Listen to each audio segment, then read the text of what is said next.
All right, it's recording. Okay. Bye. Bye. For being blah blah blah blah blah. Today we're here to discuss some of the issues some of the struggles that we.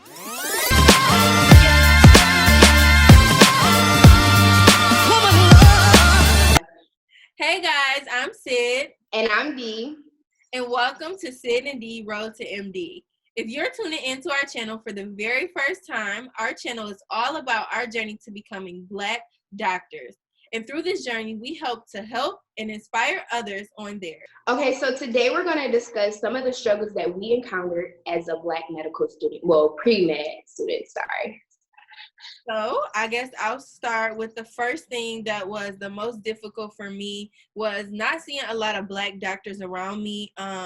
I wasn't really raised in the inner city, but even still, I didn't know a lot of Black doctors in my community, and I didn't have a lot of doctors in my family. And I think that a lot of people that I knew that were, of other races or other socioeconomic statuses, they had a lot of black doctors that looked like them around them.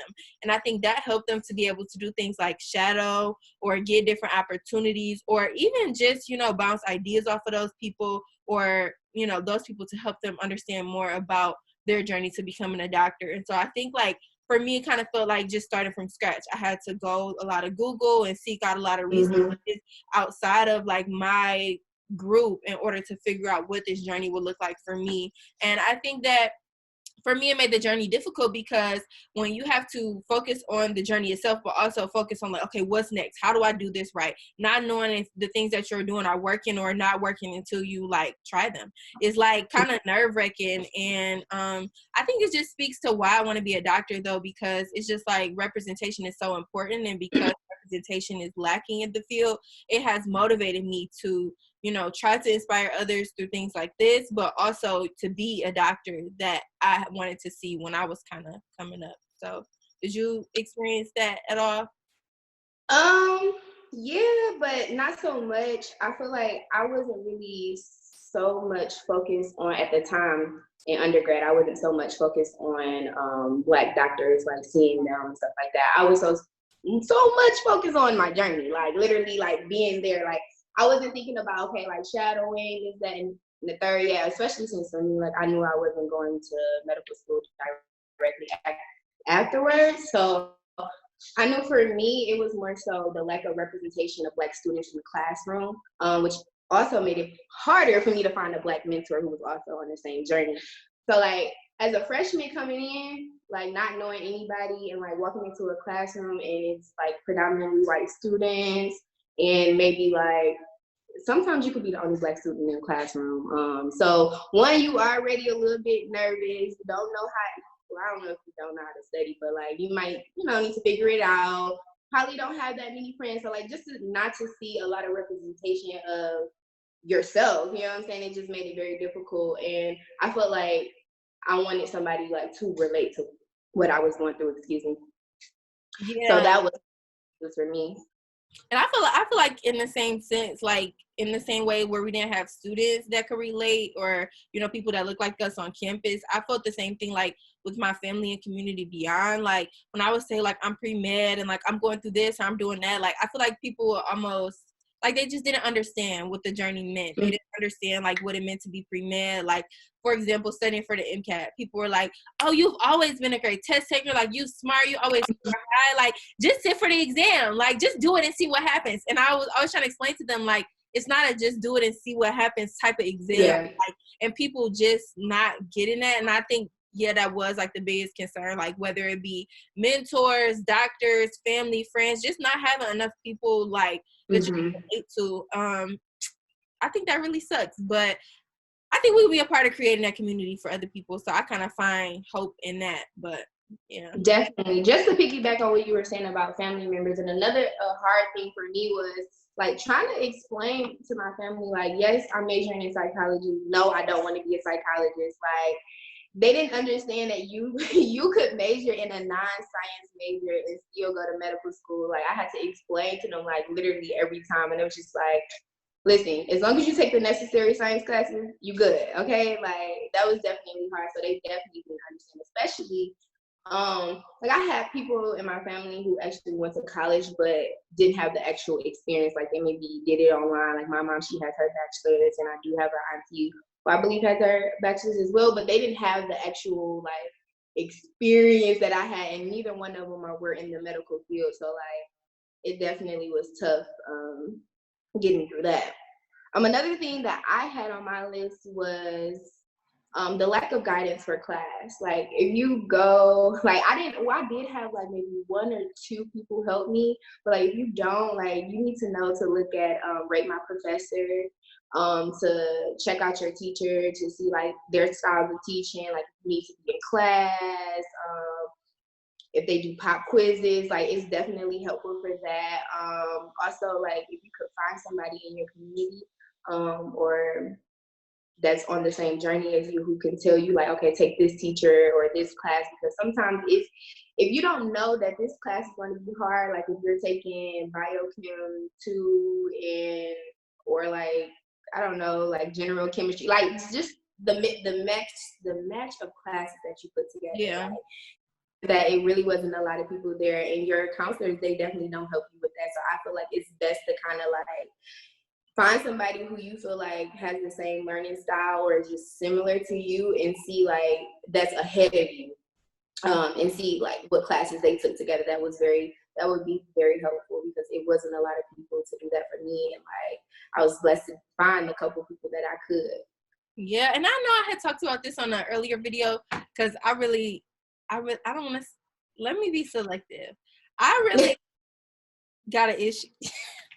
Some of these advisors are not good, and so I just want to piggyback on that. Like, so I remember just like being really frustrated because advisors will tell you like not to pursue medicine, or you should take X amount of gap years, or you should do this program, or you should do that. And it's like, it really frustrated me, because I think advisors know a lot about being pre-med, but they don't know a lot about being underrepresented and being pre-med. And for those of you watching who don't know, when you enter the application cycle, this is like one of the only times in your life that being a minority is really going to work to your advantage. Like, you know how they say like people be like, you cute for a black girl, like that, and that's an insult. In the application cycle, like you having a high score for a black student is kind of like a compliment. Like, so you get kind of preferential treatment in a sense, because they're not only looking at averages, but they're looking at averages amongst, you know, your racial group or your SES group and things like that. And so it does actually work to your advantage when you score highly amongst the people who look like you.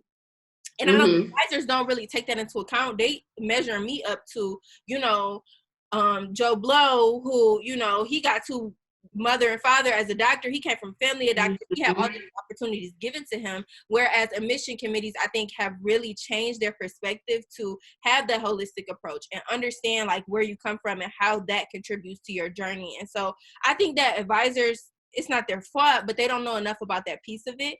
And they also don't want you to depend on that. And so, but they don't tell you enough about the fact that it's okay if you don't get a 524. Like, it's okay if you don't have you have other things working to your advantage and other things that are a part of your story that will shine through and help you. So that really was frustrating for me too, like not having guidance even for classes, or even trying to pick the next steps of your journey. Like, do I take a post back, or do I take gap years, or do I do these? And your advisors and people not really being able to help because they don't really know what it's like. To piggyback, excuse me, to piggyback on that, like it may be times where you will be told that like change your course, this not for you, or this negative Nancy's that's in your ear. You know what I'm saying? And especially if you're African American or any anybody that's a person of color, like definitely it may happen. Just don't let that deter you, because at the end of the day, you gonna make it. Period. And there are so many different programs and avenues that I didn't know about that really cater to people who, you know, maybe struggled in undergrad, or maybe had a lot going on where they didn't do well, or need a little attention for their MCAT. It's like, it's ways to really, even if you messed up in the past, to really recover and show that you are capable. And you're surprised how you can, you know, once you get on those programs and start to recover academically, like, you will be so much better. You'll have better study, habits and all of those things. So it's methods in place that help people like us, and you just have to seek out for them and have the right people in your corner. But the thing that really helped me with them advisors is I had to realize they don't got no MD, they don't got no, they don't got no name credential. So somebody never been to medical school telling me how to get to medical school. Like, but you taking the class I'm taking? Right. Did you ever even take a science class? Like, so I had to think about it like that. Like, yes, they are skilled at what they do, but they have limited knowledge in this field. Mm-hmm. They've never physically been through it. So that's what I got to remember. So just stay motivated and just, you got to have the right people in your corner, like you said, and seek out communities where people know what you're going through. You want to talk about mental health? That's definitely a big key there. I think for me, like, I was just stressed. I was just, thank God for growth. Listen, y'all, like, it was times I would call my mama at the Michigan math. Ain't no joke. Listen, listen, in the science classes too, but it was times I used to call my mom and just crying over an exam. Like, Mom, look at this grade. Like, what am I going to do? Like, and literally coming from high school where my average, I was like a 3.8. Like, I was used to basically all A's and then coming in, I'm getting a C. Or now sometimes I failed an exam and I was just like, what is this? Like, yeah, so I feel inadequate almost. Like, oh my God. Yeah, like, and then it's like, what'd you say? I was saying it really like wears down on you and makes you feel inadequate. Like, I'm not good enough. Like, I must not be cut out for this. It must be something that I'm missing that everybody else is getting and I'm not, because something ain't right. Like, really I can't tell you how many times on this journey I didn't question myself. Like, God, is this really what you want me to do? Like, this right here? Like, I purposely put myself through this? Like, right. Literally, it can get hard, but just make sure you look for tools. Like, we had CAPS, and it's like, what does CAP stands for? Counseling. Basically, it was a center at our college, our undergrad, where they had counselors and therapists on site where you can go at any time, and even if it was a crisis, you can call the line. Like, so they had people available at all times because, listen, it can get serious. Like, I don't know who I was talking to, but someone was telling me that the suicide rate in medical school is high. Like, wow, it really is. And I'm just like, that's crazy. Like, literally, like, you really go through like mental, like, it's just like a journey when you're on this route, because it's so hard. Like, all the information that you have to learn in a short amount of time, and you have to remember it, because at the end of the day, you're dealing with people's lives. So like, it does take a toll. So just make sure you have like different tools. Like, even if your school doesn't have counseling service, maybe look into it yourself. People really are willing to work with you. Like, literally, if you tell them your circumstances, if you don't have insurance or something like that, people may waive your prices. Like, you'll be surprised at the times that I done got stuff waived. Like, you never know. Like, you just have to seek for assistance. You ask and you shall receive type thing. You have anything to say? Yeah, I guess about that was one of the things that I think really wore down on my mental health, or just made it more difficult, was just not being able to separate like personal stuff from school stuff, like having to worry about a lot of stuff that was going home, like people getting sick, or people having just financial trouble, or things happening in the family drama, or whatever it may be. Like, it can be difficult to separate that. And so one thing I did not conquer that, but in medical school I will, and I am going to let y'all know how it goes. But what I'm going to do is practice setting healthy boundaries, and I'm going to tell people, this is what I can do for you. This is how emotionally available I am. And these are the things that I am not emotionally or physically or financially available for.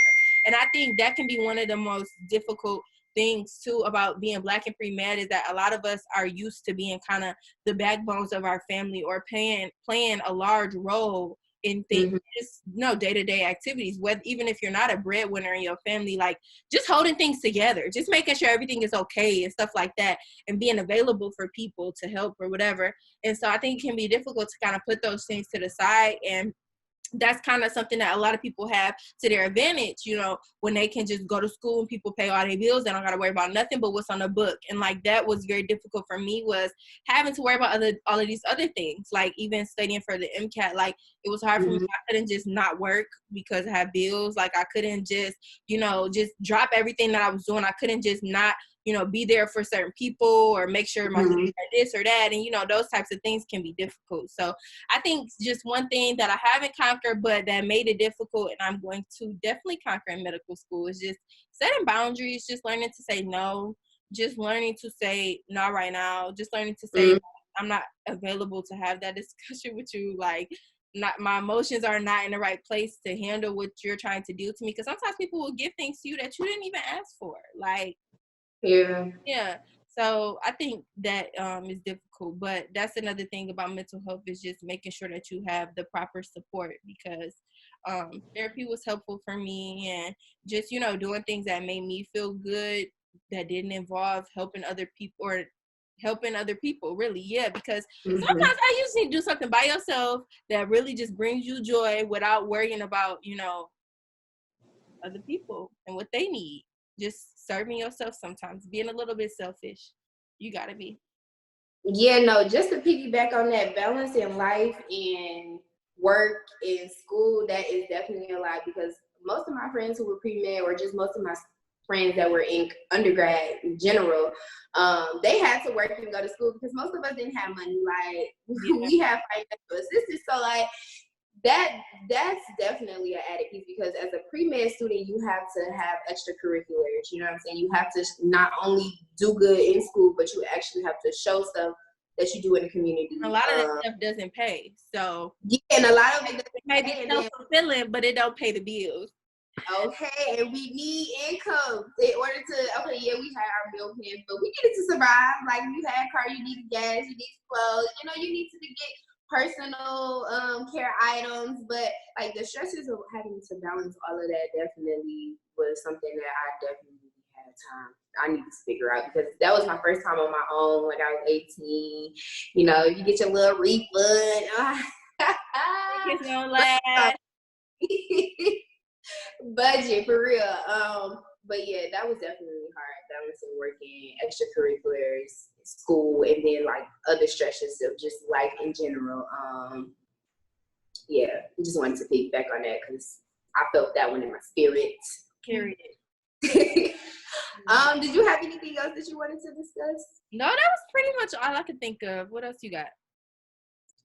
The last thing that I said was, for me, I felt like there was a lack of preparation between high school and college, because I went to a Detroit public school, and yes, it was one of the best Detroit public schools, you know. I ain't gonna put no names out there, but you know, go green, go white, you know. Number one, second to none.